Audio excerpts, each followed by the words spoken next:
Good evening, everyone, and welcome back to Cannon Chatter TV. I'm G Talks Arsenal, your host for tonight's show, which is the lock-in, where we're basically going to be obviously reviewing the 3-0 win, 3-3 for Arsenal, away to Bournemouth. We'll be talking transfers, we'll be talking Europa League draw, and we'll also be obviously looking ahead to the game against Fulham at the weekend, where, you know what, if we can make it 4-4, it'll probably be one of the best starts we've ever had to a league season. But obviously, before we get into it, as you can see, I'm here with two of the official members of Cannon Chatter with me tonight. First, I'll come to you, Bobby. How you doing, Bobby? Yeah, man, blessed, man. Really excited, really upbeat because my team's doing so well. Yeah, man, looking forward to talking about Arsenal. Wicked. And obviously, we've got Lee here in not so familiar surroundings. How you doing, Lee? Absolutely. Oh, I'm really good, mate. I've been kicked out. Show us your bags, man. You got your bags and your suitcases with you, yeah? Has he frozen? He's frozen, I think. He's frozen. Wi-Fi's gone. There we go. Well, Lee's in not so familiar surroundings at the moment. So his Am I still here, guys? You are still here. You're back. That's good. You're Hello. Back. Good. I'm going to be cutting in and out. Yeah, this is good stuff. No worries. So you're all well, though, yeah? Yes, mate. I'm fantastic. Really good to be here. Excellent. Well, you know what? Before we obviously we're going to jump right into it. But before we do that, we'll run the intro, and then we'll get started.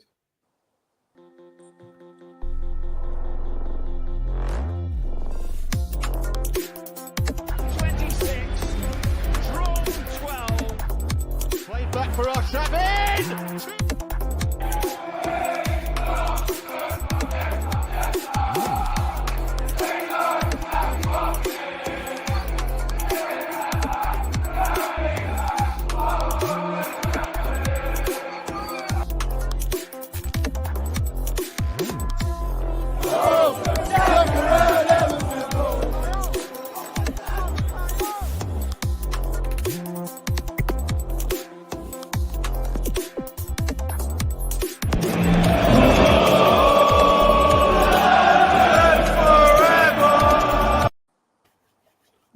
Right. So yes, good evening, everyone, and welcome back to Cannon Chatter TV. We've done our introductions. If you don't know already, we're here. We're going to be reviewing, obviously, the game against Bournemouth, 3-0 away win. We made it 3-3. Top of the league, I might say. We'll also be talking transfers, talking the Europa League, as well as looking ahead to Fulham. We've got one comment already flown in. Thank you, those of you who have tuned in already. Please do like the video as well as subscribe to the channel. And that's from my man Jake at Arsenal Analyzed. Good evening, G and Cannon Chatter gang. When you man next at the Emirates, next link up needs to happen ASAP. Yeah, man, that definitely needs to happen. We tried to sort it out end of last season. Most of us got to meet each other. Some of us didn't, but I'm sure this season we will make that happen. So, yeah, we've done the introduction. So we're going to jump right into it. And obviously, at the weekend, you know, we played a Bournemouth side who have not looked awful since they've come up from the Championship. You know, one win, one defeat. You know, the team they lost to, I think they beat Villa, which, to be honest, they haven't looked the best this season under Steven Gerrard. But they absolutely got smashed by City, which, to be honest, most bottom half of the side, you know, teams will. So there was no surprise there. So it was a potential banana skin in terms of, you know, a game for us. It was the type of game that in the past, Arsenal slipped. You know, we haven't always turned up. We haven't always put in a good performance. So for me, despite our good start, you know, against obviously Palace and Leicester, I was very confident, which is why I went for a 4 or 5-1. At the same time, I'm still very interested in just how we take each game as it comes. You know, how are we going to turn up? How are we going to perform? So it was always going to be an interesting one. And like I said, it was always a potential banana skin for us. But to be honest, we cruised to victory. Now, I'll come to you first, Bobby, on this one. Now, we're not going to go through painstakingly each, you know, kind of minute by minute of what happened. But, you know, prior to this game, having played against Palace and Leicester previously, there were a few players in the Arsenal team that were coming under what I would say criticism, notably Saka, Partey, as well as our newly appointed captain, Odegaard. However, for me, Odegaard, he put in a captain's performance in this match. What did you make of, obviously, specifically Odegaard's performance in this game? Because he has come under criticism in the first 2 games. Many of Gunners have said he's been really quiet, but also one of the main criticisms of Odegaard has been that his inability to actually score goals. So what did you make of his performance getting 2 goals in the game? I mean, well, his performance was pretty much the same as his performance most weeks. He's really energetic in the press. He very rarely gives away possession. He's always showing himself in the final third. His link up with Saka is quite good, and he's always a threat. My criticism of him is normally because he's not been a goal threat, and obviously that on Saturday kind of changed with him scoring the first 2 goals, even though those were 2 goals that were created elsewhere. Even though, if you look in a lot of our build-up play, Odegaard's always very prominent. So he does more than his job for me. And the fact that he scored a couple of goals on Saturday, I think that just quite shut a few people up for a bit, probably me included, because I was quite tough on him, as I have been on Saka and as I have been on Partey. But I think what does happen in good era, good performances, is that you always kind of sometimes look at the weakest link, and it's something that Arsenal have done for a long time. If your team's playing really well or your team's playing really poorly, you can play really poorly, but you can have some really standout performers. And then you can play really well as a team, but you can have some players that didn't really play that well. Now, I don't think Partey's played that well in the 3 games that we've played so far this season. But that hasn't taken away from the team performance. Also the same as Saka. I don't think he's played that well this season. But that hasn't taken away from the team performance. And sometimes that in the past has always overruled because we've always normally been losing. Now because we're winning, the poor performances from certain players don't seem to matter as much, because you've got other parts of the team that are going to carry your team to victory, which is what has been happening. So I don't mind people going in and out of form. That's obviously the reason why you have large squads. And 100%, Saka and Odegaard's not going to score every single game. And I'm sure as long as Mikel Arteta's happy with what they're doing, their output, I'm sure they've both got jobs. As long as they're happy with that, I'm happy too. Yeah, definitely. And you know what? It's one of those things where, like, for me as an Arsenal fan, like over the last couple of games, I've been very much like, in a way, I've been kind of like, give Saka a break, give Partey a break, give Odegaard a break. As long as we're winning, that's the most important thing. Because I think there's some Arsenal fans that have kind of, really kind of looked at the performance and critiqued the performance. And I think when you're in a position where you're winning games, I think, it's a privileged position to be able to do that. But I've liked it in a way. At the same time, it's nice that, that criticism hasn't been over the top or kind of toxic, because we still won those games. Because I think had we dropped points in those first 3 games, I think the performances of those 3 players, in particular Partey and Saka, I think would have been a lot more, there would have been a lot more noise on the timeline in terms of just like how they played or how they haven't performed. I'll come to you, Lee. Were you one of the fans that, saw Odegaard's performances in the first 2 games as a problem? And what did you make of his overall performance and the 2 goals that he scored? I never thought Odegaard's performance was a particular problem, to be fair. I've seen the criticism that you're talking about. I've seen it all on the social media, etc. Do you know what? I think he's been solid. I don't think it really warrants the criticism as such. I think he's probably doing more work as a captain as well. I will be one to say that I had said about maybe Partey's not been as prominent as we'd maybe expected. But I'll say on Saturday, particularly because we made such a quick start, I think that he was, shall I say, he was not really noticeable in the fact that we were so comfortable in the performance. He was just ahead of the back 4, just making sure nothing went particularly bad up that end of the field. And for me, with Partey, is the more minutes he'll play, I think the better his performance will become. Much like with Odegaard, do you know, you've got to bear in mind he is still relatively young to this, especially as a captain as well. Possibly the youngest captain we've had since probably Tony Adams back in the day, I would think, at 23, I think. So, yeah, I would say, you know, you know, and I thought he's always been impressive. I always like watching him. And with Saka as well, we kind of forget how much we do rely on him. And have relied him on the last sort of, certainly for the last season, particularly coming off for the tournament with England when he was, and coming back into the season, he was absolutely burned out. We could all see it for the first couple of months of the season last year. But, you know, well, to be fair, 3 wins out of 3, we can't really get any better than that, can we? Yeah, we can't complain too much. I think what else is interesting with Odegaard is that, and it's something that I've kind of noticed, you know, since the criticisms come with his performances, because let's face it, you know, even after the Palace game, the win we had away to Palace, there was somewhat, you know, unfair criticism labelled at Ben White. Now, all of a sudden, that's gone quiet. It's almost like as Arsenal fans or sections of the fan base, there always has to be, and I know Bobby spoke about this last season, you know, it was like when we were winning, you know, there wasn't much of a criticism about Lacazette, but all of a sudden when we weren't winning, you know, we had to highlight the fact that the guy wasn't scoring goals, but yet he wasn't scoring goals throughout the whole season.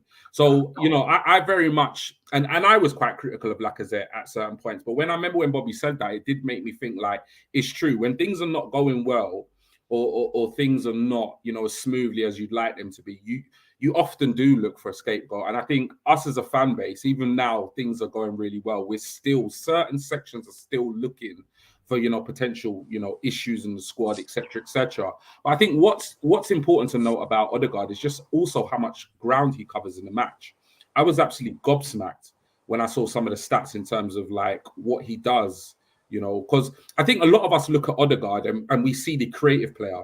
So when he doesn't assist or when he doesn't score a goal, we're completely on top of him and saying, you know, where's his goal contributions? Because ultimately he's playing in that kind of number 10 role. I think a couple of things. I think with him, it doesn't bother me as much, similarly to Saka, in that when they don't play their best game in terms of on the ball, they are absolutely phenomenal off the ball. You know, I still see Saka pulling his weight. I still see him tracking back, and I still see the effort there. I think the form will come. I think, you know, the confidence will come back. And as we saw, you know, the criticism Odegaard received, he shut a lot of us up at the weekend, scoring 2 goals. And I wouldn't be surprised if Saka does the same at the weekend against Fulham. But yeah, it is an interesting one. In terms of obviously the game itself, you know, we made a blistering start, like literally yet again. We started the game and we were fast out of the traps. And within like the first 20 minutes, we were just blowing Bournemouth, you know, off the pitch. In terms of the way we're starting games, Bobby, like this is obviously a common theme. You know, we saw this against Chelsea. We saw this against Sevilla. We've seen it in the first 3 games. Can we maintain this throughout the season? Are you confident that Arsenal Football Club and the team we've got and the squad we've got at this precise moment can maintain this type of football, particularly in the first 20 to 40 minutes of games for the remainder of the season? 100%. I think we touched on a lot of this last season, G. We saw little signs, didn't we? We saw some performances like the one up against Man City where we were just a better team. We were just stronger than them. And if we'd have had a good bench, if we'd have had certain different weapons in certain positions in certain games for the whole season, we would have been a lot more. We would have been a lot more comfortable and a lot stronger. And we're now seeing it. We saw it all the way through pre-season. And we've seen it in the first 3 games. I was that excited that this season I got a season ticket, and so I've been to every single home game so far this season. Then also coupled with the fact that we're watching All or Nothing, can you see how Arteta drills them before games and how passionate and how intense he is? It's only going to see, and what they're also doing now is they're getting rid of all those players that haven't got that same energy. Those players that have got those energy, that have got the same energy as him, are going with the journey, and they're there. And he's also gone and he's added fantastic players to it as well. We got Jesus and Zinchenko, and we haven't even seen Vieira yet. So you know, I'm more than more than excited about what's going on, and I'm more than confident that we can continue this for the rest of the season. The other thing, what I also touched on this with you as well, G, is that I also look at other teams and other teams' cycles, and I did say I think on my first ever podcast, I said to Stephen, who was on the podcast with another channel, and I did say that I thought that Liverpool were going to come towards the end of their cycle because of the ages of their main players, their spine. When you look at Salah, when you look at Henderson and Milner and Van Dijk, they're all 30 plus. They're coming to the end of their cycle. Now, we've seen the performances of Van Dijk already this season against Mitrovic, and then last night against Man United. They're already dropping down, and that's just as we're getting good. And we've still got the youngest squad in the Premier League. They had very good experience last season, and yeah, man, it's exciting time. It's exciting time. You can't not be excited. I saw one of the comments. Sorry to read the comment earlier, but Ellie's put, "Oh, how good does it feel to be a Gooner right now?" 100%. It just feels so good to be an Arsenal fan right now. No, it does. It really does. We'll go to the comments, and I'm going to come back to you, Lee, on another aspect. Jamie here saying, obviously, Newcastle 1-0 down to Tranmere. And Lee did remind me that tonight, after this game will be the draw. So we'll keep an eye on that later on. We've got here Ellie saying, as Bobby said, evening, guys, evening to you. Thank you so much for the support, as always. Nice to see you all. Oh, how good does it feel to be a Gooner right now? 100%. Daddy Faz, evening, everyone. How are we all? I'm fine. We're all good. Nice to have you again. We've also got Jamie here again. Firmino was deeper than Henderson at times during that match. And Ethan from the group chat. Evening, fellas. My favorite time of the week. 100%. Thank you so much. Verified. Blessed for that. So, yeah, I'm going to come to you now, Lee. Obviously, we made a blistering start. We've covered, obviously, Odegaard's 2 goals. Obviously, it was really good for him to get on the score sheet, silence the critics, etc. But, we talk a lot about Jesus, and we talk a lot about, Zinchenko, and we've got high hopes for Marquinhos, and we can't wait to see Vieira. But I honestly don't think there's a single Arsenal fan that could have envisioned the impact that this player Saliba was going to have on this team. I know I didn't. I was actually really kind of skeptical. I didn't say much. To myself. But I just thought to myself, you know what? This guy's going to come back, and he's just going to get the fans that really want him and really hailing him as the next Maldini. They're going to get egg on their face. But I tell you, what an impact he's had, and what a goal to get your first goal for Arsenal. What a goal he scored against Bournemouth. Talk me through just obviously his impact on the team, particularly his performance against Bournemouth, and obviously that peach of a goal. I don't know if you saw Arteta's reaction on the sidelines when he scored it. Forget Arteta's reaction. Did you see us on the chat along? Goodness me. Yeah, man. So you look at him in the Arsenal shirt, it feels like he's just been there forever. He's just slotted in. Good evening. Sorry, outside broadcast tonight, ladies and gentlemen. So he's slotted in so nicely in that back line. It's almost like the worries of perhaps David Luiz and maybe Rob Holding a little bit have sort of subsided. But, he slotted in so nicely there. He came back from the own goal against Leicester last weekend. Yeah. Well, and I even mentioned this in the chat along, right? So had he not got something on that ball when that cross came on, I'm sure Vardy would have scored. But he looks so assured in everything he's doing at the moment. Goes to show that Arteta was thinking about giving him a little bit of time away from the club, giving him a bit of experience. It's giving him the game time he needs. I don't think any of us expected sort of 3 games in for him to be so phenomenal in defence. Not only that, just got a blooming worldie of a goal. Yeah. And it's even Zinchenko, you see Zinchenko's like, oh my God, kind of thing. Reaction. It was brilliant. Absolutely superb. So it's funny because it's funny because in many ways, you get that old slogan that Wenger used to say, like a new signing. But I mean, Bobby, it does feel like a new signing, isn't it, Bobby? Like, despite him being at the club and being on loan and being around, for the last 2 years or stuff, like, in many ways, it feels like a new signing to us as Gooners, right? 100%, man. I mean, before I speak on Saliba, I have to hold my hands up. Me too. Me too. I mean, but you said you didn't speak on it. I did. I was. Yeah, I was vocal. I was quite vocal. So I actually feel quite like bittersweet. Is that the right word to say? I feel happy, like that I was so hard and that I was wrong, because what a player! What a player! For someone so young. I mean, I'll share this, that I saw him live in an Arsenal shirt playing for the under-23s against my son. Because my son used to play for Derby. And they were playing for the under-23s, and when we first signed Saliba, and he was absolutely awful. Serious. Mari looked our best player. Like, that's how bad Saliba looked. He was just so cumbersome and just so heavy-footed and heavy-touched.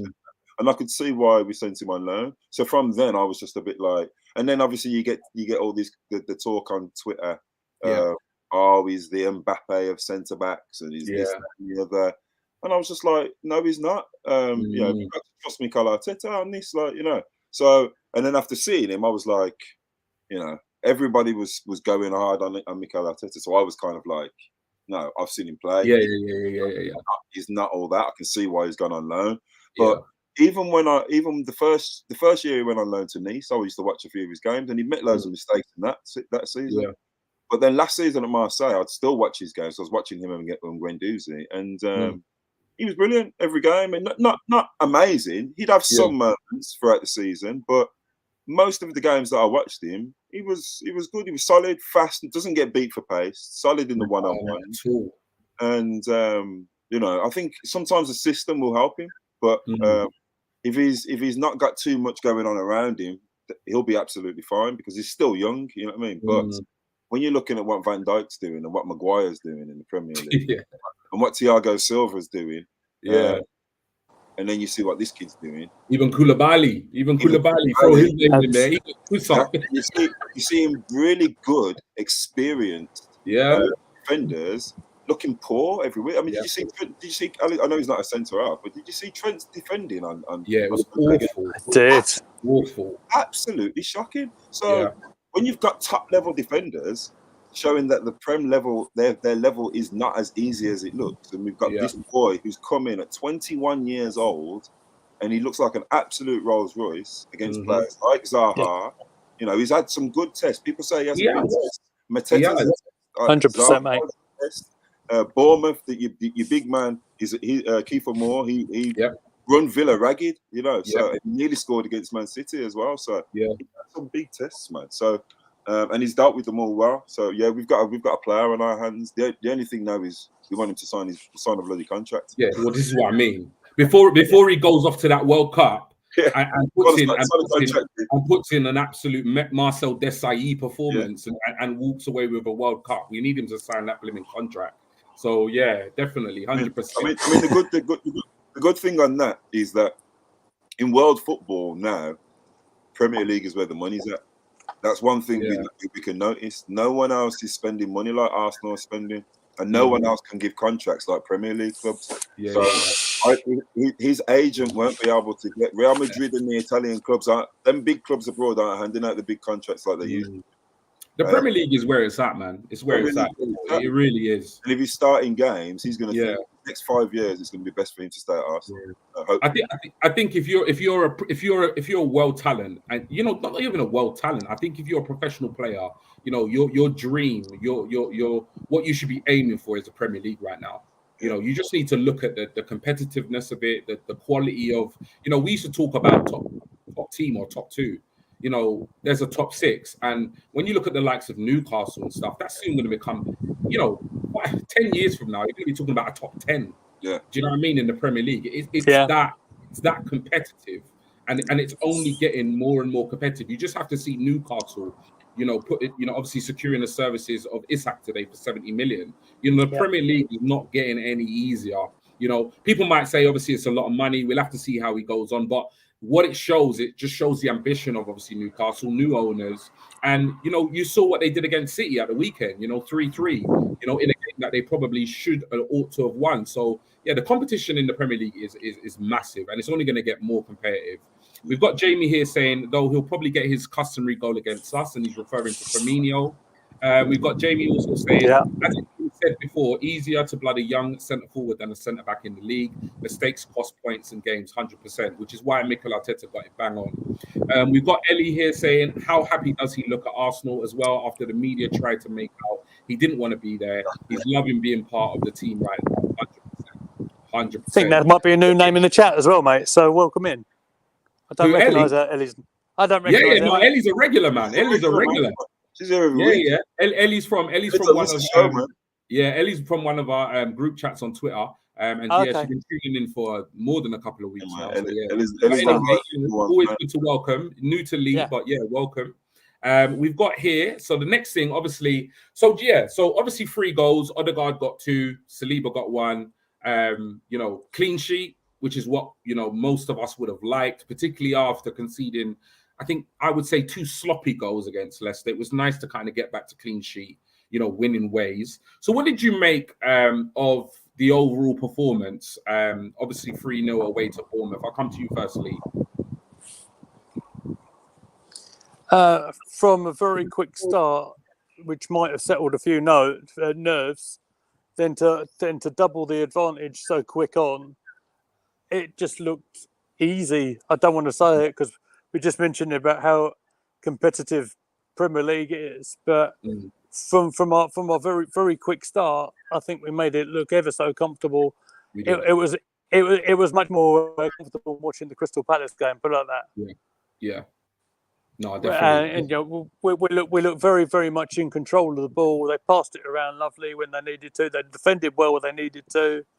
They absolutely killed the game with Saliba's goal in the second half, and they probably could have added to it. It was a bit unfortunate. Jesus was given offside. Yeah. But he was. But to be fair, we've glanced over the fact that VAR gave us the goal with the offside for the second. So we can't complain, can we? It is what it is. It turns around. Yeah. Obviously, lastly, come to you, Bobby. Performance overall. Pretty content, pretty happy with a 3-0 win away to Bournemouth. Of course, man. You can't not be unhappy with be happy with a 3-0 clean sheet. Good performance as well. Some of the football at times was absolutely scintillating.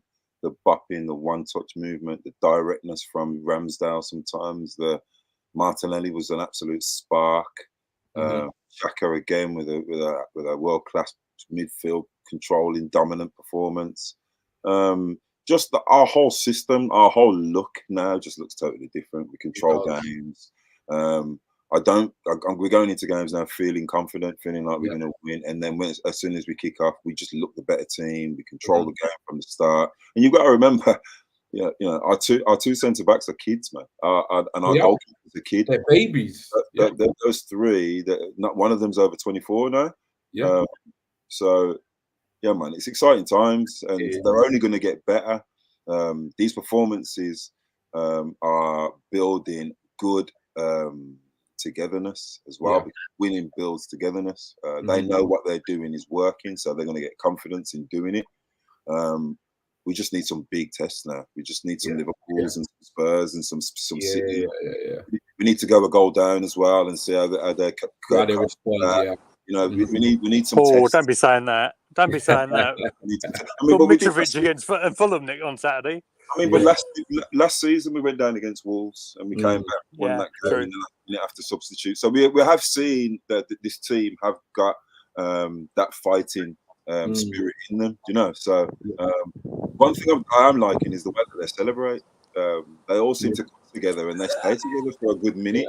Like hugging and talking and stuff. There's a real just unique team spirit. There's a real good spirit there. Mikel and they have got the right characters in the team, the right characters in the club, and man, nothing but excitement from me at the minute. Wicked. Last comment before we move on to some obviously pressing transfer news, which has been obviously crazy today. We've got Daddy Faz here saying we were different animal, and it was so pleasing to see 100%. And we will echo exactly what you said. So, right. So before we get on to Fulham, we're going to have to talk about something that I think everybody is obviously, has an opinion on, has seen obviously on the timeline. And that is, it's not official from Arsenal.com, but Pepe has joined Nice for loan this season. Now, as far as the reports are concerned, it's a dry loan. Basically, there's no option, there's no obligation. He basically goes on loan and he returns next summer with a year left on his Arsenal contract. Some of the other reports coming out saying that Leicester City actually joined the race to sign him, but he preferred a return to the French league where he would prefer to play his football. So much so that he actually lowered his wage demands or something along those lines to actually secure that move. Now, we haven't got any factual evidence of how much Nice are paying or how much are Arsenal subsidizing in terms of his wages. But we've got Orny reporting on it. We've got Fabrizio reporting on it. And basically all the most reliable French outlets are saying that this is a done deal. So Pepe joins Nice on loan. Bobby, talk to me. Good move for both Pepe and Arsenal. Yeah, brilliant move. Never rated him. Never seen a player in him, to be honest. Got a couple of little flashes, couple of nice little touches, but hasn't lived up to his price tag, which I do know is not his fault.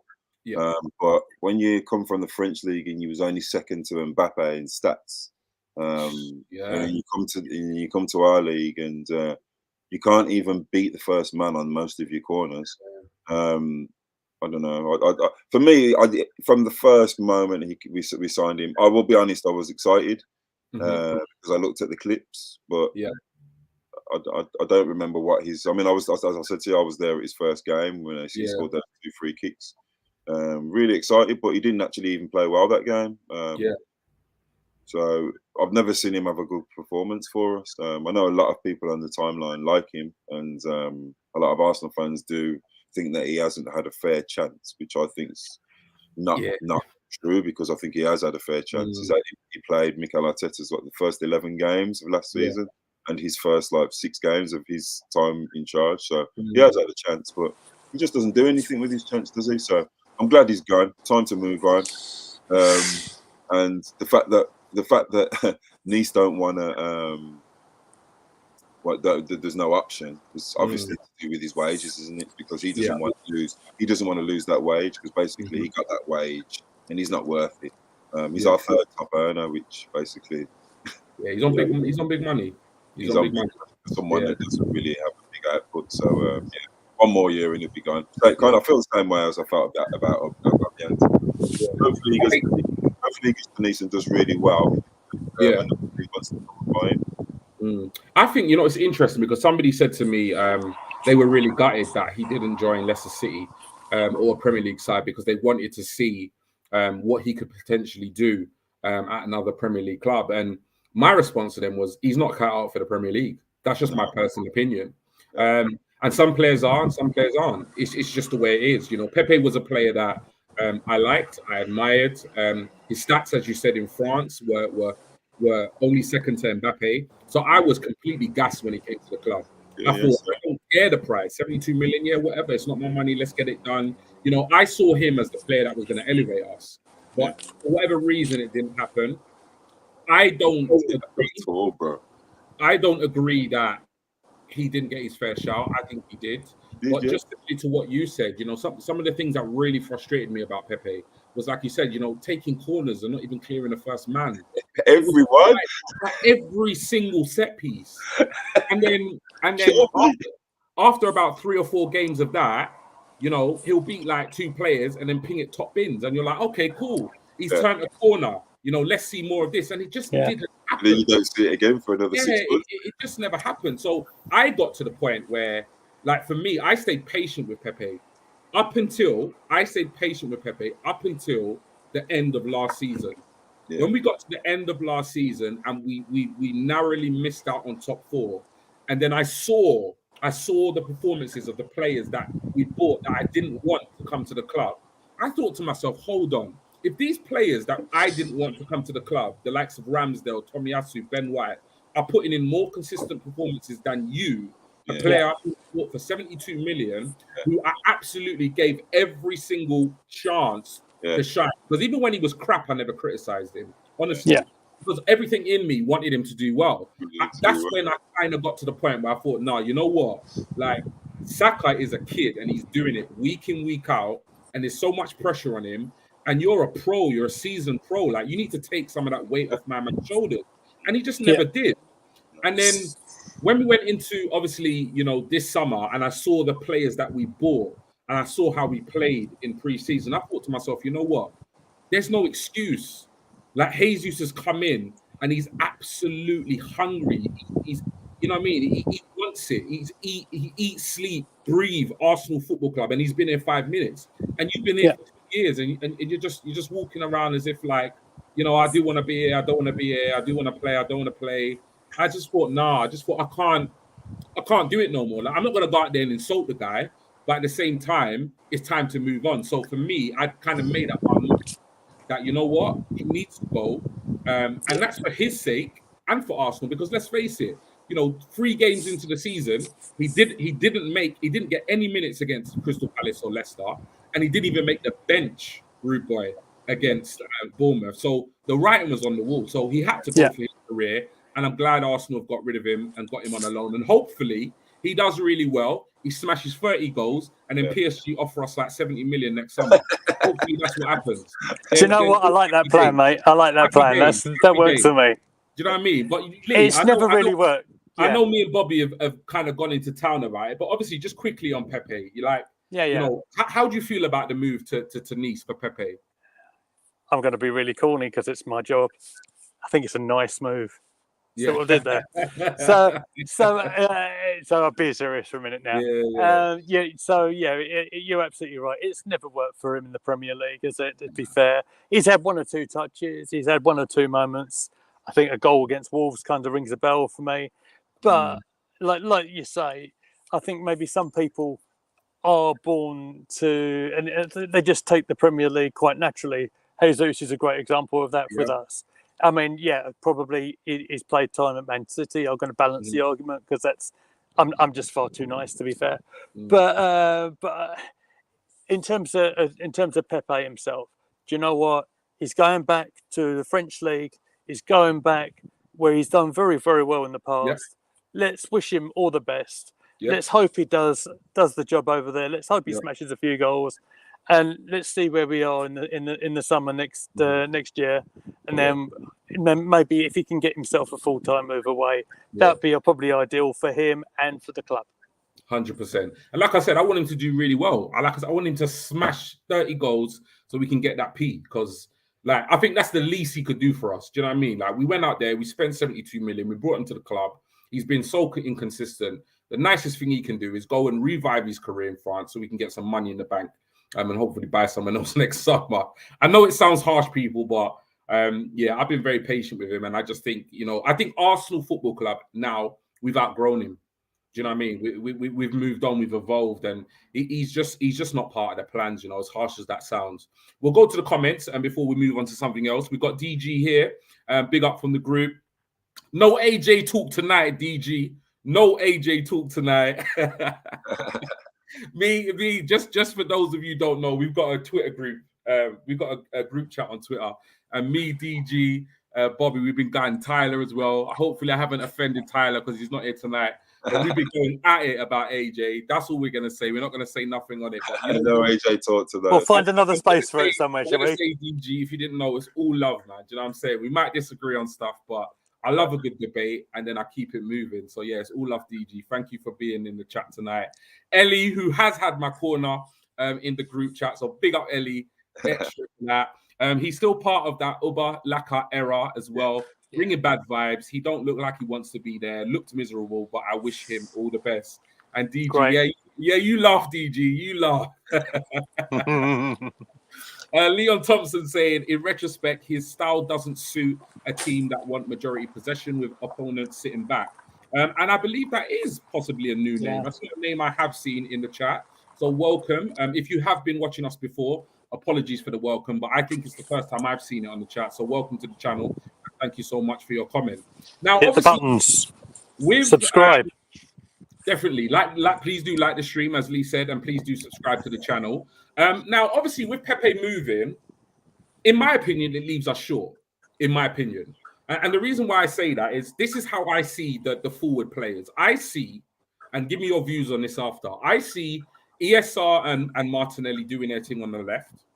I see Eddie and Jesus doing their thing in the middle, and I personally see Vieira slotting in either to cover or rotation or competition for either Odegaard at number 10 or doing an alternative role to what Xhaka does at 8. And I see Saka on the right. Now, I know we have Marquinhos, but as far as I'm concerned, right now, he's only featured for the under-23s, albeit he's looked good. He's an absolute unit. And let's see if now Pepe's gone, if he will be part of the first team moving into the game against Fulham. But for me, I feel right now we're a player short. That's my opinion. And for me, Pepe leaving was big. Because if you notice, like group chat, WhatsApp, I've been saying, I feel like we're going to bring in a winger. But I thought that Pepe's future was going to be key to that. I think if Pepe stayed, I couldn't see us bringing in a winger. But if he left, I would be gobsmacked if we don't. So I've brought up a couple of names here. Now, Tielemans, obviously, that's more CM. You can give me your opinions whether or not you see that going down to the wire, whether or not you think he's coming, do we need him, etc. Obviously, we've recently been linked with Neto. Ornstein himself has actually put out a tweet saying that there is an interest there. Talks are ongoing. And obviously today, we've seen West Ham have put in a bid. David Moyes himself has confirmed that West Ham bidded. And French sources have said that bid has since been rejected. But there's other rumours saying that when it comes to Paqueta, that other teams, particularly London clubs, are in for him. And he is a player that we've been linked with. So looking at our squad, just in terms of our midfield, in terms of our wing options now, what do you see happening between now and the end of the window, that with regards these three players or any other alternative players that you've got in mind? And I'll come to you first on this one, Bobby. I mean, you know me, I'm not a massive fan of all the speculation and media stuff and names and all that. Nobody knows because nobody knows, do they? We don't know. But from looking at what we've already acquired, I think that personally that we're going to be looking at types rather than names. No, okay. I think that ML Smith Rowe can do what Saka does if Saka's not playing. I don't think anyone could do what Martinelli does. But I think Neto could. So I think that's why, to me, the Neto links kind of make sense, because he's like that explosive player that if Martinelli's not playing, he can slot in and do that job. And it's the same with Tielemans and Paqueta. I mean, no one knows, do they? We can speculate all the time, and nobody knows. We just haven't got a clue, because when we look at numbers wise, we're actually okay. When you look at the bench that we had the bench that we've had every game this season looks okay. We've got cover in every single position, and we've got players that aren't even fitting in the squad yet. So who knows how the club are thinking and what they're looking to add. We really haven't got any ideas, apart from when obviously Ornstein comes out and says that we're linked with Neto. That's going to make us all happy, because it's a player that we've all kind of admired. We've brought him up on our shows before. So I'd definitely like to have a Neto type addition, because with Pepe going, we're definitely going to need another one to come up, aren't we? So for me, I'd take any of the names mentioned. I can't like say that we definitely. I can't say who we're going to get, because you just don't know. Nobody knows. So. I'll come to you, Lee. But before I come to you, I think it's pretty obvious. Like I say, I would be gobsmacked if we don't actually sign a winger. And the reason why I say that is because even after the game against Bournemouth, Arteta came out and basically said that we need more firepower. There is space in the squad. We are still in the market. Usually, when you're not in the market for a player or for players, people will just come out. The manager, they'll just come out and say, you know what, we're happy with the business we've done. We've shut up shop. We're all good. But every single time he's quizzed on this matter, he said, there's still work to be done. You know, we still want to do something if we can, etc., etc. And like I said, notably after that game against Bournemouth, he come out and said we need more firepower. So that tells me exactly, you know, that we're going to bring somebody in. And I think, like you said, you know, with Pepe going, for me, I think we're light on the wing. I like the potential Neto transfer because he can play both wings. I'm a bit skeptical whether or not we're actually going to sign a Tielemans type player, because when I look at the midfield, we've got Xhaka playing tremendously well. We've got Sincho who can play in there. We've got Vieira who can do a job. ESR can drop into an 8. So that makes me less inclined that we might buy a CM. I've always said I wanted 3. I've always said I wanted a left centre back, a CM, and there's a lot of background noise there, Lee. I've always said that we wanted an LCB for me, a CM and a winger.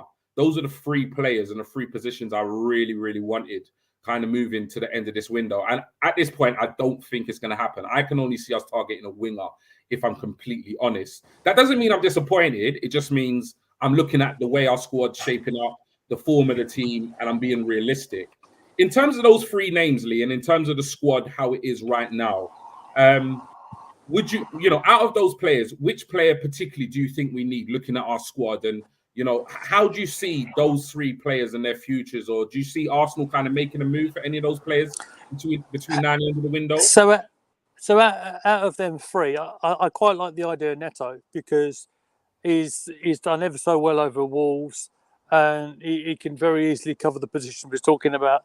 If we were going to get Tielemans, which I thought was quite, you know, that I thought it might have been on the cards, you know, maybe a couple of weeks ago, I would have thought it might have already happened. It still might. We've still got a week and a day until the transfer deadline goes. I'll say this. I'll throw this one out there. If the Tielemans one happens, I fancy that Sambi might head off somewhere else on loan. But and that might be good for him, because as it stands for him at the moment, I don't see him getting an awful lot of game time. But yeah, we're signing a winger. I think you're right. We are short, especially with, you know, as and when the Pepe story is confirmed. Neto is definitely a great shout. He certainly ticks the boxes for me. I can't comment too much about Paqueta because I don't really know a lot about him, apart from the speculation that I've seen over Twitter today. But it obviously he's a decent player. Otherwise, he wouldn't be linked with the clubs that he's been linked to over the last little bit. But for me, Neto, out of them 3 that's listed, I do fancy it might be a good one for us. Yeah, you know what it is, with the Tielemans thing, is that I'm a fan of Tielemans. I think Tielemans is a player that will come in, he'll do a job. I don't think he's a guaranteed starter, particularly with the way Xhaka's playing, but I think he gives us an alternative. He definitely got, you know, he's got more to his game for me offensively than Xhaka does, but Xhaka also has aspects of his game that he's better at with Tielemans. So it's almost like, I think the 2 kind of complement each other, because you can bring Xhaka in to do a job and you can switch it up with Tielemans. Also bring Tielemans in, switch it up if you need to, and bring Xhaka in. So the thing with the Tielemans deal for me, the reason why I want us to get it done is because I don't think there are going to be many opportunities in a transfer market when you could get that type of quality at that price. That's why, for me, it's a great deal. If you look at the likes of Paqueta, Savic, and some of these players, I would actually prefer them over Tielemans. The thing with Tielemans is that, realistically, like going into the last few days of the transfer window, this guy, we were quoted 60 to 70 million last season. We could realistically get him for somewhere between 17 to 25 million. I don't think you can pass that up. Not when you've got a player, by all accounts and all reports, is absolutely twerking to play for the club. I just think to myself, like, twerking. That's a good word, mate. Even if we don't necessarily need him, no, honestly, the guy is like all the journals are saying it. Like, the guy wants to come to Arsenal. If Arsenal put in a bid than any other Premier League team, he joins Arsenal. So for me, I just think if you've got a player of that quality at that price who wants to join your club, even if you don't necessarily need him right now, for me, you can't really pass up that type of business, because even if you know what I mean, it's an absolute bargain. Absolute bargain. So that's why for me, the Tielemans deal for me, I can't envision Arsenal not actually even attempting to make that move, because even if you put in a cheeky £15 million bid, and just let Leicester think about it, because ultimately, if they don't accept it, they're going to lose him for nothing come next summer. I was just going to say that. Absolutely right. You make a good point, but I think what you've also got to look at is you got to look at our recent history in the transfer market. Think about, I mean, we've been good at pointing this out, especially yourself, Jay. Look at all the names that we're linked with and who we're heavily linked with, compared to who we end up getting. This is it, though. And that's the massitive thing, because you know, we've done this with, how many names have there been? All the way going back to Awar, Upamecano, Szoboszlai, Maddison. But I mean, Ibrahimovic, Rafinha. You know, there's been so many that have seemed to fit what we want. They want us. End of the contract. Everything just seems to fit, which is probably why the media find it easy to link the player to us. Because it's an easy link, isn't it? It's an easy link, because bottom line, they don't have a clue what we're doing. I mean, look at the Isaac deal. Newcastle have agreed a deal with Isaac. Nobody knew. Nobody's been talking about Isaac at all. No one's been linking him. There hasn't been saying Newcastle are going for this player, Newcastle are going for that. No links to Newcastle and a striker at all. And then all of a sudden, Ornstein comes out and says that they've got Isaac. So for all we know, Mikel Arteta and Edu have already looked at Tielemans, or they've probably looked at that eight role. And he's probably not even on the list, because this is what I mean, isn't it? It's mad, isn't it? The one thing that kind of it does annoy me just a little bit when I hear people say we lost out on Guimaraes, because Guimaraes was actually a DM that I wanted, because I watched him at Lyon, thought he was a great player, but I actually liked Caqueret more, because I thought Caqueret would suit us more, because Caqueret is more like Verratti. He's more like, and he's really good in possession. Whereas Guimaraes is more languid. Guimaraes is good in the ball, but if you watch him for Newcastle, he's quite slow. He's quite like Xhaka. He's quite slow. He's not like sharp like a Santi, or like a Nunez, or like, you know those little type like an Odegaard. He's not sharp like that. And I don't think that we're going to get another slow type. I think if we get another 8, and if you watch Tielemans, he's very much like Xhaka. He's very much like Guimaraes. He's very much that type. And I don't know whether Mikel Arteta wants that type, another one of those types, to go into that role. So maybe it just makes a lot more sense to us and to the media than it actually does to them in the club. And to them in the club, they've probably got their eyes on somebody else who we absolutely know nothing about. Yeah, it's true. Because he fits what I mean. Because in my head, I actually think that they're going to use Vieira there. There is a lot of talk of that. I think even the pictures have come out and videos have come out of training today.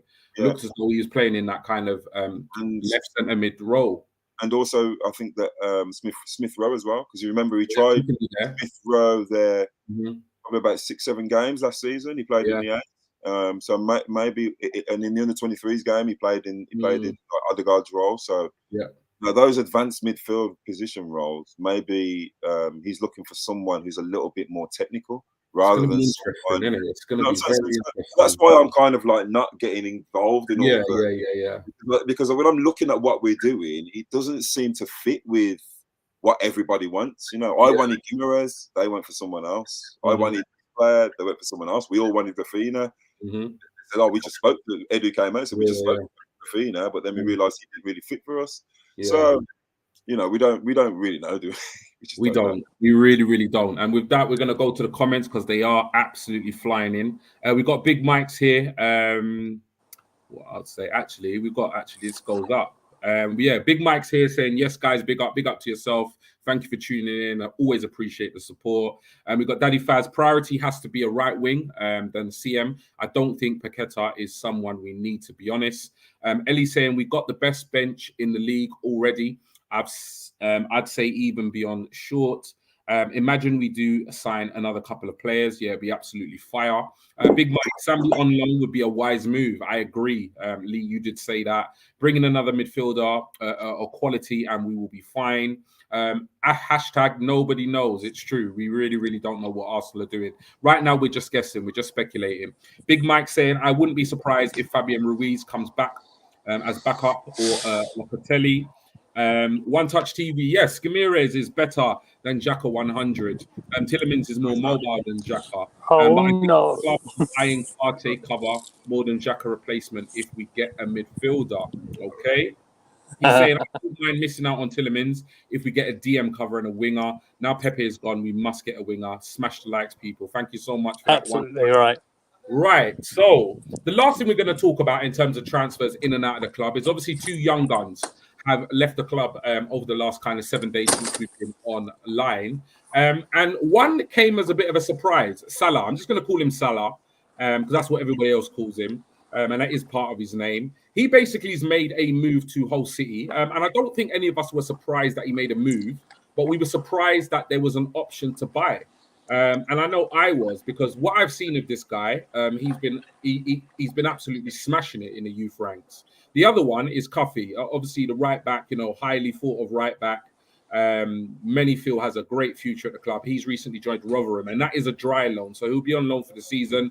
He'll be coming back, and you could imagine next season they'll probably evaluate him, maybe keep him in the squad. If not, he'll probably get another loan, depending on what we do in that right back situation. Lee, if there isn't too much noise in the background, you can go first. I don't know if there is. Let me know. And what have you made two loan moves with Salah and Cuffy joining Hull and Rotherham, respectively? I'll go with Cuffy first because I've seen an awful lot more with him, particularly for England over the summer in the tournament. Yeah. And I think we spoke about him.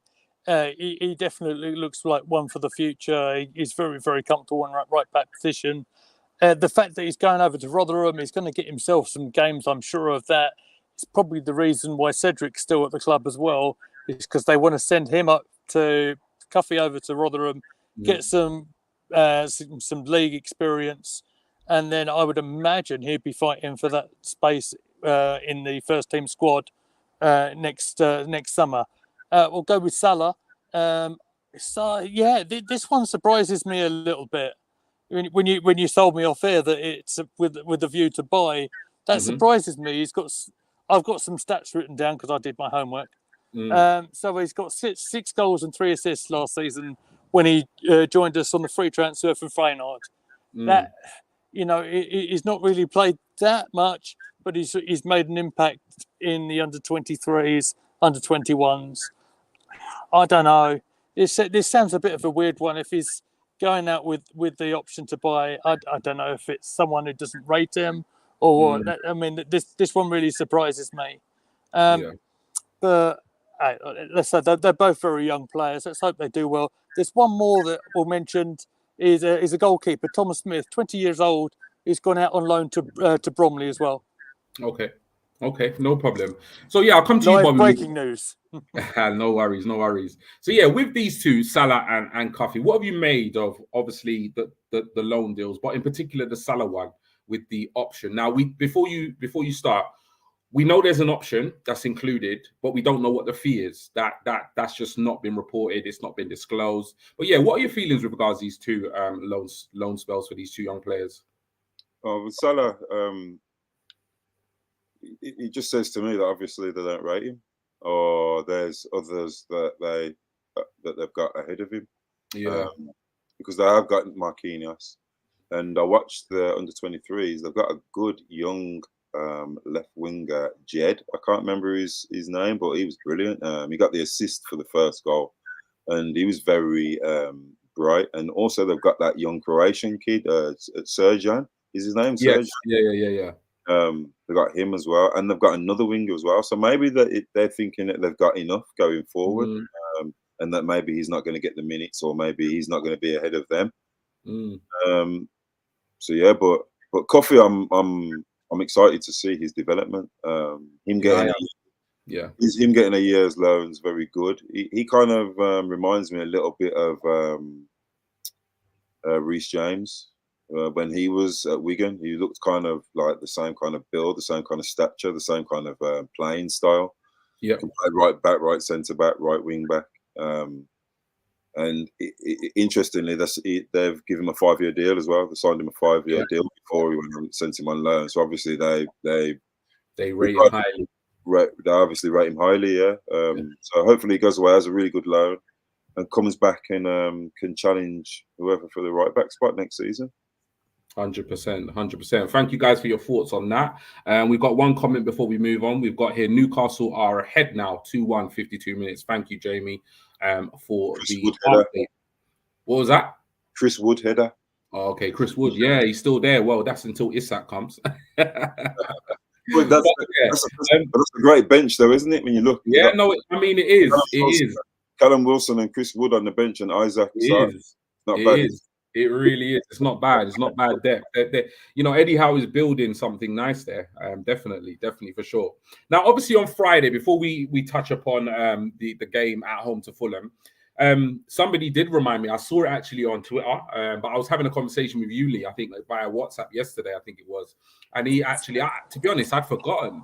We are back in Europe on Friday. That we will see the Europa League draw on Friday. Now, we're not going to talk too much about obviously the draw because at the end of the day, they're going to take the balls out the hat and then they're going to put teams in groups and then we're just going to see how it goes. But looking at our squad and obviously the season, the way we've started the season, etc. I'll come to you first, Bobby. Is this obviously how does it feel, first of all, to be back in Europe? And secondly, surely this is a cup, regardless of how well we're doing in the league. Surely this is a cup that we have to target to win going into the season. So how does it feel to be back in Europe? And two, surely we got to go for this one, right? I mean, first of all, being out of Europe, we was only out for 1 year. So we've always been in Europe, being out and then being out of Europe last year probably helped us. It helped us to reset. It helped us to concentrate because the squad wasn't massive. And I think if we was in Europe and if we got further, maybe we wouldn't have got rid of all the players that we did because we would have had more games. So it probably would have modelled our transfer windows probably a bit differently. So I don't know. Being out of Europe, I wasn't too bothered about it because I thought it kind of helps us to reset and go again. And being back in Europe is just amazing, isn't it? Because that's where we should be. Having said that, then, can you see us being, just off the back of what you said, having said that, do you think being back in Europe could potentially then derail our season? No, because now we've got the squad to deal with it. As we were just talking about, I saw someone put in comments, best bench that we've had for a while now, isn't it? Yeah. You look at the bench now, and when you look at also, the thing what you got to look at is that people like Zinchenko and Jesus, they're used to playing a lot of games. Saliba was in Europe last season. Saliba played more games than any first team player at Arsenal. He played in every single tie for Marseille in their Conference League, and they got to the final. So they've been used to playing games. We've got a squad now that's hopefully are not injury prone, because that's what we've had over the years. But also, if we do get injuries or lack of form, then we've got players that are going to come in and not make the level drop. So hopefully we have a really good cup run. Getting to the final is something that we all want, and that basically should be happening. Because I mean, I personally think that we're going to have a really good season this season anyway. I think that we're going to win something because our squad's just better. And then, I mean, just look at Liverpool's bench on Monday. It was poor. Man United is still kind of working their things out. Man City are just always going to be Man City, aren't they? But it's a real good opportunity for us because we seem to have settled down. We've got a really good group. And winning always breeds confidence, doesn't it? 100%. Nothing like games. I'm excited for the draw. I'm excited for the Carabao Cup draw tonight. Yeah, man, bring it all on, man. Bring it all on. We need those pressure moments to see where this squad's at, to see what they can deal with. Do you know what I'm saying? And it's going to come, isn't it? Where there's going to be moments, as we've always said. There's bumps in the road, you know. So yeah, man, bring it on, man. Come on. Wicked, wicked, wicked. I'll come to you, Lee. Obviously, yeah. How does it feel to obviously be back in Europe? So kind of what I asked Bobby, really. So how does it feel to be back in Europe? Do you see it potentially derailing our season? And is this obviously a cut that we should be targeting to win this season? It's definitely one we can look at. I think Bobby has hit the nail on the absolute head, to be fair. Look at the strength and depth in our squad. I'm pretty sure we'd be looking to get players that haven't had an awful lot of game time. Look at, we could name them if you like. We've got KT, Tomiyasu, Vieira, Emma Smith-Rowe, Eddie Nketiah, who wouldn't have many minutes at the moment. Players like that who, making our bench look an awful lot stronger than it was, say 12 months ago. Yeah. Absolutely right. So, it's definitely one we could look at. It's definitely one that we could be doing well in. It's the same with the Carabao Cup, isn't it? I would imagine same sort of squads would be involved in that, in both competitions. And do you know what? I think that there's every chance we could do very well in that. There might be even another sort of hidden gem in there somewhere who might not even have had any minutes or gone under the radar a little bit in the under-21s that could go out and shine, especially in Carabao. Yeah. So, yeah. But, yeah, it's definitely one we could look at. Listen, we've gone out in Europa before. We got about that far away from picking up that trophy once before. Yeah. We could go there again. Why not?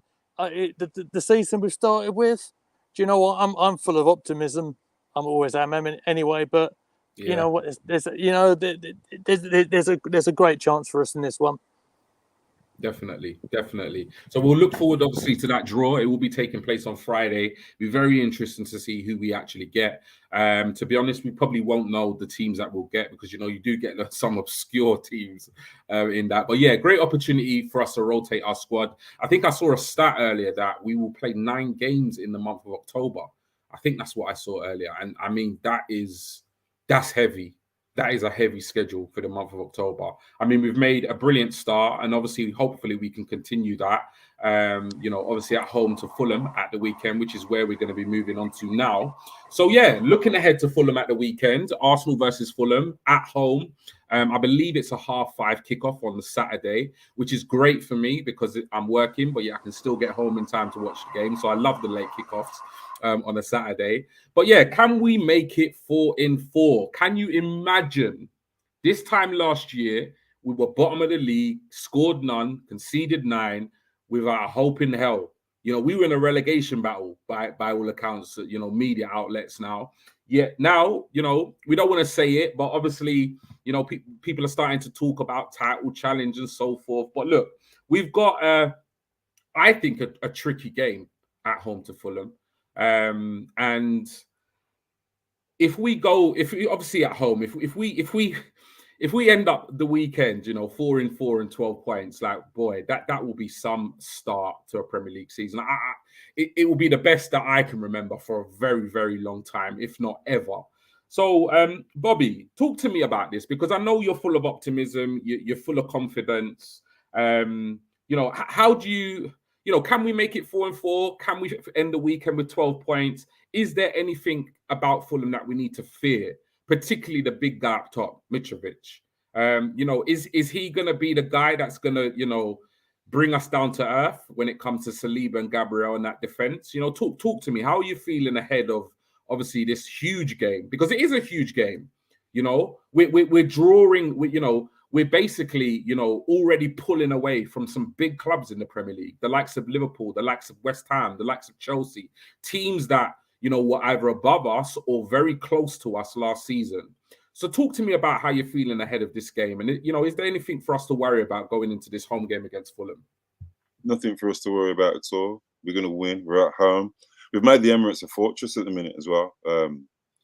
Arteta's brought a real tribal kind of atmosphere to the Emirates now. And it's going to be a ground that teams are going to come to and they're going to fear us. And our football is going to be too much for Fulham. Fulham are a championship team that get relegated every season. They're different levels. You're talking about Mitrovic. You're not talking about Vlahovic. You're not talking about a world-class striker. You're talking about a good championship striker. Yeah. He's coming up against the best young centre-back in world football at the minute. he's not going to have a hope in hell. We didn't really see Kiefer Moore on Saturday either, did we? We didn't really see him at all. He didn't really touch Saliba. He was really untroubled. So much so that Saliba went and popped one in the top corner. Saliba did what Kiefer Moore was supposed to do. So he was bored. That's what it was. For me, as I've said it before, I'm confident and really excited by this Arsenal. We're different now. This is a different Arsenal. This is back to this is like the home. This is like the reincarnation of Wenger's era. Resurrection, baby. We're about to take over. You remember when Mikel said it's about to go bang, and it's going bang. I think that we're going to have 18 points on the board. Personally, I think we're going to have. I think we're going to have 6 wins from 6. I'm just a little prediction for myself, and I think that we're going to. I mean, I don't want to get too ahead of myself with that, but I think we're going to absolutely destroy Fulham. I don't know I don't know what the score is going to be, whether it's going to be big, but I think it's the performance, because every single one of our performances this season has just been by far the better team on the pitch. Yeah. So yeah, I don't worry about Fulham. I don't view this as a big game. It'll be a big game for the rest of the league because everyone will get to watch it because it's a 5:30. So everybody will be wanting to see us lose. So everyone's gonna see how good we are. Yeah. Our attack now, for me, is probably the best attack in the Premier League, because when you look at Man City's attack, who is their attack really? Yeah, I hear what you're saying. You don't know who their front three is. Our front three, you know who that is. Yeah. So for me, we got the best front three. I mean, the stats don't lie; they're at the top of all the charts as well. Gabriel Jesus, Martinelli, they sit top of the goals and assists, and other guys up there as well. So yeah, man, I don't think Saturday's going to be a problem at all. I don't think the next 2 fixtures are going to be. I don't think all the way up until the Everton game we're going to have a problem. So Man United is probably going to be our trickiest game in our first 8 fixtures. So. Well, yeah, it's interesting you say 18 points, because realistically, we've got Fulham at home, we've got Villa, and then we've got Man United. Realistically, looking at those teams and the shape they're in and the form we're in, there's no reason why we can't have 18 points on the board going into those, coming into the end of this month. So, I mean, it's not a wild statement. It's not a crazy statement at all. It's actually very realistic, because you've got to fancy your chances against Fulham. You got to fancy your chances against that Villa side, how they've started. And I mean, Man United, nobody should be scared of them. So, it's not a wild statement at all. I could envision us having 18 points or very close to 18 points after the first 6 fixtures of the Premier League. I'll come to you, Lee. Obviously, you've heard what Bobby said. Obviously, we're going into the weekend against Fulham. Slightly different question to you. We are now seeing the likes of KT, Tomiyasu, ESR, Vieira back on the bench, playing in under 23 games, looking absolute fire in training. Would you be tempted to change anything ahead of the Fulham game in terms of lineup, first of all? And then obviously, second, give me your thoughts about, this game, in terms of how you think it's going to go. Okay, that's a really easy one, Jay. It's a really easy one. You don't change anything if it's broken, if it's not broken, do you? Yeah. So it's a no surprise, same 11, and I really expect us to go quick and on the start again. You got to. I know Fulham were in the Carabao Cup last night. They lost to Crawley, I think it was. I don't think there was an awful lot of first team names that we would recognise in that lineup. I had a look at that earlier on. Like Mitrovic we've mentioned, he never played. Yeah. I'm not going to be one to take Fulham easy, because things could come back to bite us. It's gone into my head that Bert Leno is playing in goal, for example, and I'm he's and what? Between now and Saturday, they could sign Willian. So he's training with them. That's a serious fact, by the way. So, but in terms of that, Bobby's right. We've got to go in confident. You got to think that we'll dominate our midfield, much like we did on Saturday against Bournemouth. Yeah. Start very quick, start very strong, and you got to see us winning by. Shall I go for the 3-0 again? Because I think I predicted it right last week. No problem. No problem. Cool. Yeah, and that kind of brings us to obviously score prediction. So you're going for 3-0, yeah, Lee? Yes, please, mate. No problems. We got 3-0 for Lee. Bobby, you obviously kind of touched upon like you didn't really know what the score would be, but I'm gonna press you. Can you give me a score line? And those of you who are watching, please do ping your. I can see there's 10 of you watching. Please do ping your score lines into the chat, please. So yeah, Bobby, give it to me. What are you thinking score wise? I'm going to go for a pensive 2-0. Okay, so Lee thinks it's going to be 3-0. Bobby goes for a 2-0. I'm going to go for a 4-0 just to kind of switch it up a little bit. So we've all got a different score. So we've got 2-0, 3-0, and a 4-0. You've heard it from us. Please do pop your scores into the chat now, which we'll head over to before let me just take this one down. Right, so we've got, let me see. We've got Daddy Faz here saying, just been looking at flights to Hungary in May the 23rd. I love that, Daddy Faz. Give me one, Daddy Faz. That's brilliant, brilliant. Daddy Faz also says 4-4, 100%, very confident ahead to the Fulham game. He's going for a 3-1. And you know what? Seeing as you're the first one to come in, we're going to use that as this week's charity bet. Stephen, I know you're watching. Please do find the odds for 3-1 Arsenal. We will place that £1 bet, and that will go, obviously, if we win some money, that will go towards our charity of this year, which is Father to Father, a chosen charity by myself, which helps support single parent families. Ones with absent fathers, one with single parent families with only dads. Please do check them out. I'm going to obviously try and get the link on our description. It's not there yet, but that will be the charity for this year. Charity that's really close to my heart. So yeah, 3-1 it will be. Hopefully we get the win. Hopefully we get the result, so we can start putting some money in the pot for that. Jamie here saying, hey Zeus, hat-trick, odds are getting shorter. They're getting scared. We've got, obviously this is Stephen tuning in. Evening to you, Stephen. Hit that like button, please. Yes, please. Those of you watching, if you haven't hit the like button, please do.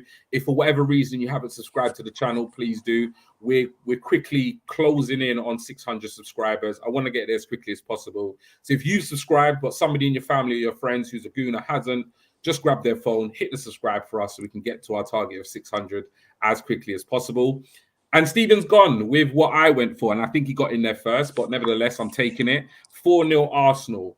So the only one that we need to get is we need to get Lottie's score line. Jamie saying the days of Schwarzer Masterclass Lee. Yeah, you know them ones. Absolutely. I know what you're saying. Snapper Bread, I think that's a new name. I've not seen that before. So if you are new to the channel, please do, obviously, please do like the stream. Please do subscribe. And obviously, massive welcome to you. Hello, everyone. Fulham game will be tough, but we are in form and should win. Jesus to score 2 at least. DG from group chat. Big up DG. 2-0 to the Arsenal. Ellie from the group chat. 2-1. And we've also got Don 1. That's another one. Whoa, it's a big one. 7-0 to the Arsenal. Just kidding, 9-0. But yeah, welcome to the channel. Again, I've not seen that name before. Apologies if you have tuned in. But yeah, welcome to the channel. So nice to see so many new faces in the chat. Snapper Bread saying a humble 4-1 from him. Jamie saying always 3-0. Thank you so much. Jamie always puts on a 3-0 bet for Arsenal. And if we win, he always donates the proceeds to our chosen charity. So you know what? Massive big up to you. He got it right last week against Bournemouth. And he's going to ping that money over at some point during the season. But yeah, massive thank you from all of us at Cannon Chatter, Jamie. And particularly me, because it is my chosen charity this year. So yeah, much appreciated. Don 1 saying 3-1 to the Arsenal for him. So yeah, that kind of wraps up tonight's show. If there are any questions, if there are any last things you want us to discuss, please pop that into the chat now, and then we'll round it up before we leave. But the last thing we are going to touch on, and I'm going to hand over to Lee. Thank you. And it is Ellen White, Arsenal footballer, announces her retirement. Lee, take it away. Thank you very much. So Ellen White was an integral part of our European Championship winning side over the summer. Let me just hit that. Yeah, she started a career at Arsenal in the youth team way back in 1997 to 2005. She rejoined us on the second spell between 2010 and 2013. Had 32 appearances for Arsenal and 11 goals. She's also 1 goal off the all-time England goal record. as I'm surrounded by moths and greenflies.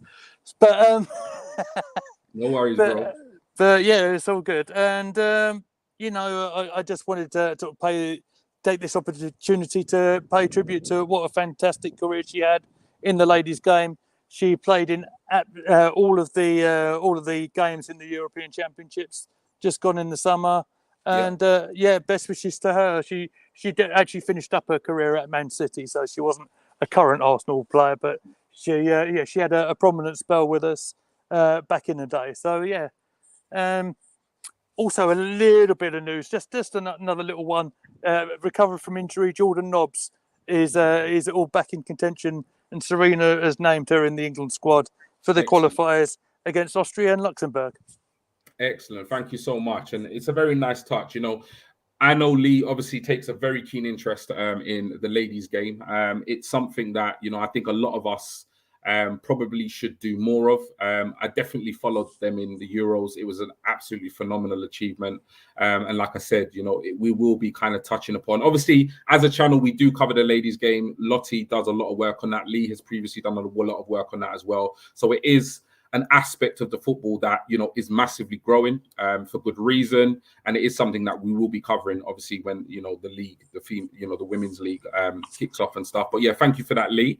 We're going to go to the comments real quick before we wrap things up. We've got Albert, my brother from another mother. Yes, panel, good evening, lads. People smash that like button. Thank you so much for that.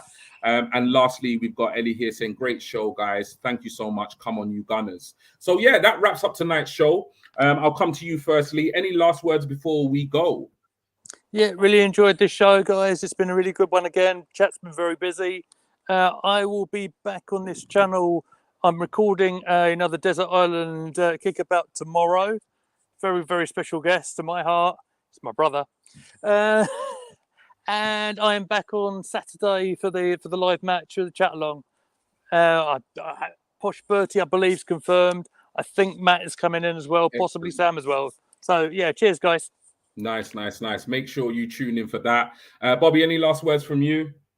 No, man. Just hope everybody has a blessed week, and hopefully we get a good draw tonight in the Carabao Cup and a good draw on Friday in the Europa. And yeah, man, exciting times to be a Gooner, as Ellie said before, and just exciting times, isn't it? I'm just looking forward to the game Saturday. Yeah. Just got my train ticket, so yeah, can't wait, man.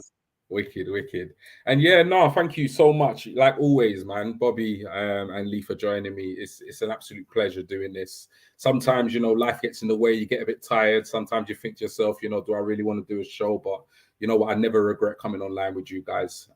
It's like therapy. Honestly, it's like therapy talking Arsenal. And right now, we've got a lot to talk about. We've got a lot to shout about. So, it's even more enjoyable. In terms of next show, obviously, Lee has said that we are doing a chat along on Saturday. So please tune in for that. Next week is going to be a little bit tricky because Monday is bank holiday. On the Wednesday, we actually have a fixture against Aston Villa in League.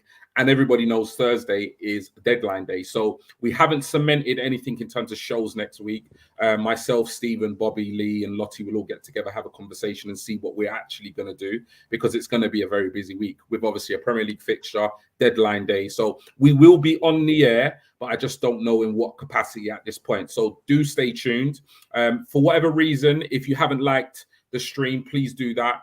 If for whatever reason you haven't subscribed to the channel, please do that. Make sure you are following us on our socials, which is at Cannon Chatter. That, you can follow me, G Talks. You can follow Bobby at Bobby Brown Yo, and you can follow Lee at Gooner Lee Meds or Meads. So if you're following all of us, including Cannon Chatter, you will get all the latest up-to-date, information with regard to when we are going to be back on the air. But yeah, thank you so much for everybody who's tuned in tonight. It's an absolute pleasure. It's so nice to have so many regulars. It's so nice to actually see some new faces. And the chat is busy as always. But you know what? Come on, you Gunners. And until next time, keep chatting. Peace out, people. Peace, guys.